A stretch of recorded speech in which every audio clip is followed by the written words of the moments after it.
So in this segment, we're going to be talking about food safety and hygiene standards in danger from tearing up of EU laws, experts warn. So this is effectively about the government threatening to tear up all regulations. So EU safety and hygiene standards are at risk from government plans to tear up remaining EU laws at breakneck speeds, experts have warned.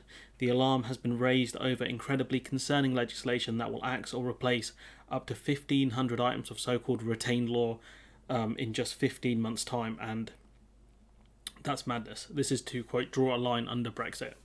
15 months is just over a year, and it's an incredible amount of work with tons of risk assessments that will have to be written. This will paralyse government departments that will have to look at what can stay, what can be tweaked, and what should be repealed and or replaced. That's a lot of work. There's no way they can achieve it. It'll also make it harder to export not only to the EU but potentially to the rest of the world, because the products won't have the CE mark anymore, especially because we're looking at getting rid of that. They'll have to go through more regulatory hurdles. You know, the CE mark is well respected around the world, and for the UK to deregulate, our new mark will have to go through all the tests and things like that. Fears have already emerged over workers' rights and the environment, but the Chartered Institute of Environmental Health is also highlighting the risk to food and public health. Among the protections in line to be swept away are obligations to alert shoppers to allergens in food. So that'll probably be things like gluten and peanuts potentially, or products made in factories that also handle peanuts. You know, this could potentially kill people easily. Pretty easily. Legal limits on chemical contaminants and safety rules for baby food, it says. How does cutting the legal limits on chemicals in baby food help anyone? This will probably send more babies to the hospital or give them potential long-term illnesses. I mean, I don't get it. We're going to end up, this is genuinely how we end up like America, where you have massive outbreaks of illnesses related to food, E. coli, salmonella, that sort of stuff. This is wild. I wouldn't be surprised if we end up with cholera at this rate.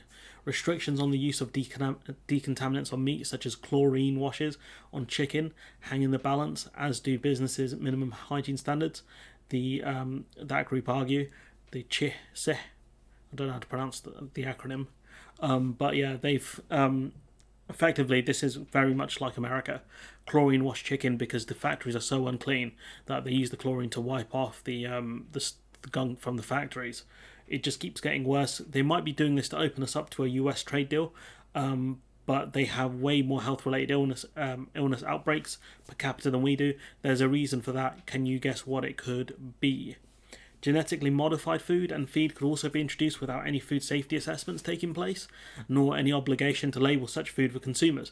No assessments taking place make it harder to hold people accountable, because they can just claim ignorance. This is probably Mogg's handiwork.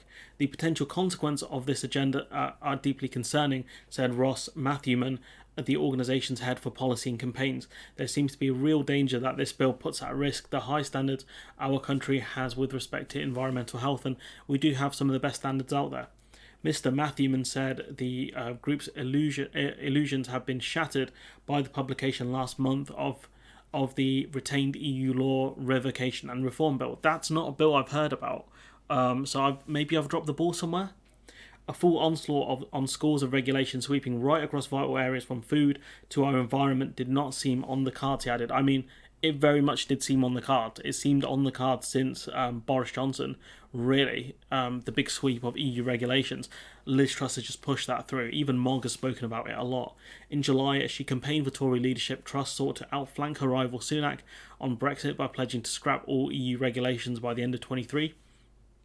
Environment campaigners have warned officials will have little more than one day to examine each piece of legislation on water quality and pesticides, for example, decide whether they should be kept in EU law. I mean, that's just wild. Campaigners, pressure groups, they'll only have a day to look at these. How long will MPs have to look, given the fact that MPs said they had enough time to debate over the withdrawal agreement that Boris Johnson came up with, and then you had the same MP saying they didn't have enough time to actually look at those reports from the impact of the legislation. I mean, these are the people we have in charge.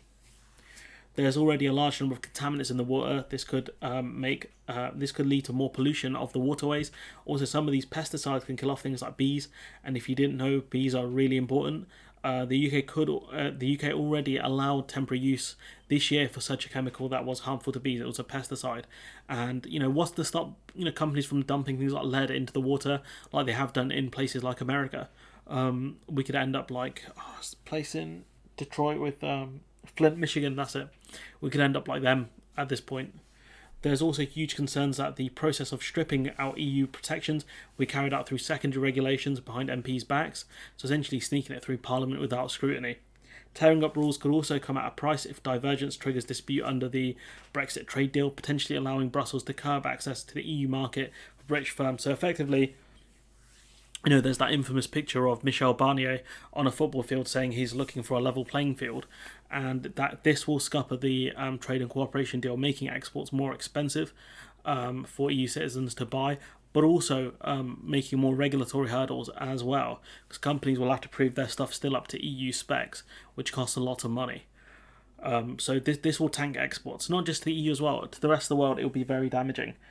Companies are going to have to go through another set of regulatory hurdles, which is expensive. So they might not bother exporting to those countries if it's a relatively small market and they have to jump through regulatory hurdles which are expensive. It's not worth their time. We've spoken previously about stories where companies that export to the UK might stop doing it for niche products or very small amounts of products because they have to jump through the UK's regulatory barriers once the UK CA mark is up and running, and it just won't be worth their time. But anyways, I'm going to leave it there. This video, this kind of article specifically more on food, which will be an absolute nightmare, especially for people that eat a lot of takeout food or go to restaurants, because we're going to have no idea what we're eating at that point, where the meat from the factories have come from, etc. Because restaurants are very and takeaways are very opaque on that stuff. But anyways, let me know what you think in the comments below. Like, comment, share, subscribe, support the channel on Patreon if you can, and hopefully I'll see you in the next one.